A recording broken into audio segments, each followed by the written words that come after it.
तो चलिए अब प्रदेश की 7 विधानसभा सीटों पर जो मतगणना चल रही है उससे आपको अपडेट करा दें। प्रदेश की 7 विधानसभा सीटों में से 4 सीटें बीजेपी ने जीत ली हैं। झुंझुनू, देवली, उनियारा, खीवसर और सलूंबर में बीजेपी प्रत्याशी विजयी हो गए हैं और रामगढ़ में भी बीजेपी के प्रत्याशी सुखवंत सिंह आगे हैं। 84 में बीएपी के अनिल कटारा और दौसा में कांग्रेस के डीसी बैरवा ने जीत हासिल की है। खीवसर में पत्नी कनिका की हार पर हनुमान बेनीवाल ने कहा कि मंत्री गजेंद्र सिंह खीवसर के सिर और मूंछ मुड़वा लेने वाले बयान ने हराया है। विधानसभा में आरएलपी का अस्तित्व खत्म हो गया है, जबकि झुंझुनू में ओला परिवार और कांग्रेस का गढ़ गया है। सांसद ब्रजेंद्र ओला के पुत्र अमित ओला चुनाव हार चुके हैं और बीजेपी के राजेंद्र भांबू ने यहां से जीत हासिल की है, जबकि देवली उनियारा में भी बीजेपी के राजेंद्र गुर्जर ने जीत दर्ज की है।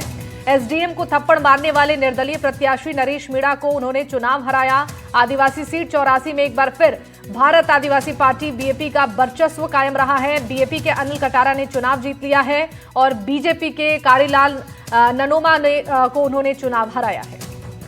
ये बड़ी खबर इस वक्त की आप तक पहुंचा रहे हैं। प्रदेश में के सभी 7 सीटों के नतीजे जो अब तक के सामने आए हैं। 5 सीटों पर बीजेपी की जीत, कांग्रेस और बीएपी को एक एक सीट मिली है। रामगढ़ के बीजेपी के सुखवंत सिंह जीते हैं और देवली उनियारा से बीजेपी के राजेंद्र गुर्जर ने जीत हासिल की है। वहीं झुंझुनू से भाजपा के राजेंद्र भांबू ने कांग्रेस के ब्रजेंद्र ओला को हराया है। 84 सीट की बात करें, बीएपी उम्मीदवार अनिल कटारा ने यहां से जीत हासिल की है। सलूंबर से बीजेपी की शांता मीणा ने शानदार जीत हासिल की है, तो वहीं दौसा से कांग्रेस के डीसी बैरवा ने जीत हासिल की है। उपचुनाव को लेकर यह अपडेट है। प्रदेश की सभी 7 सीटों को लेकर अभी तक के जो रुझान सामने आए हैं वो आप तक पहुंचा रहे हैं। जो तस्वीरें इस वक्त आपने टीवी स्क्रीन पर देख रही हैं नागौर की है। यहाँ पर जश्न का माहौल है। जो समर्थक हैं वो नाचते झूमते नजर आ रहे हैं और यहाँ खुशी देखने को मिल रही है। तस्वीरों के जरिए आपको दिखा रहे हैं कि इस वक्त किस तरीके से यहाँ पर लोगों में खुशी है। हमारे सहयोगी सुशांत हमारे साथ जुड़ रहे हैं। सुशांत, देखिए नागौर में इस वक्त खुशी की लहर समर्थकों में देखने को मिल रही है। आपसे जानना चाहेंगे अपडेट्स और कैसी तस्वीरें देखने को इस वक्त मिल रही हैं।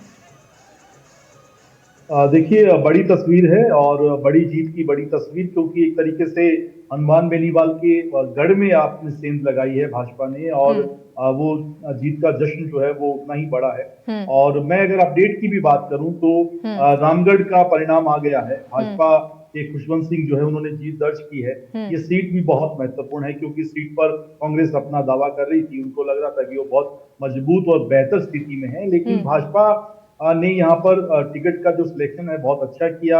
आहूजा परिवार की नाराजगी थी, उनको मनाया।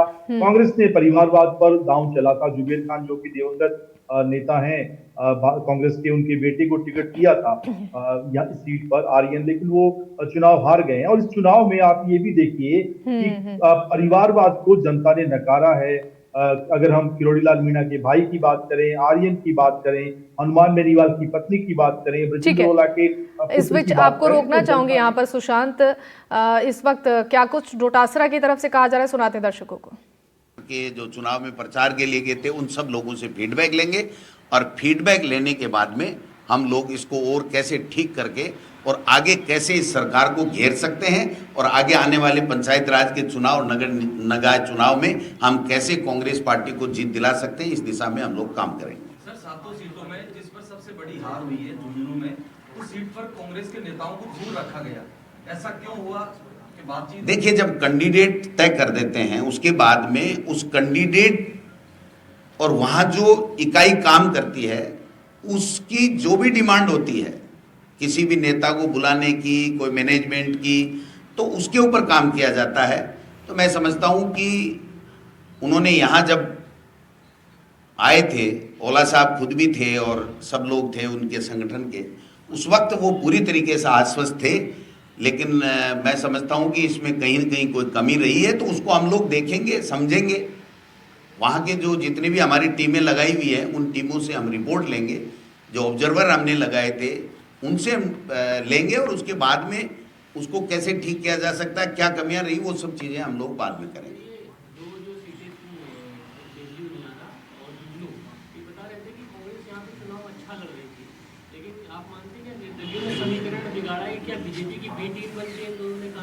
देखिए सरकार ने तो साम दाम दंड भेद सब किया ही है।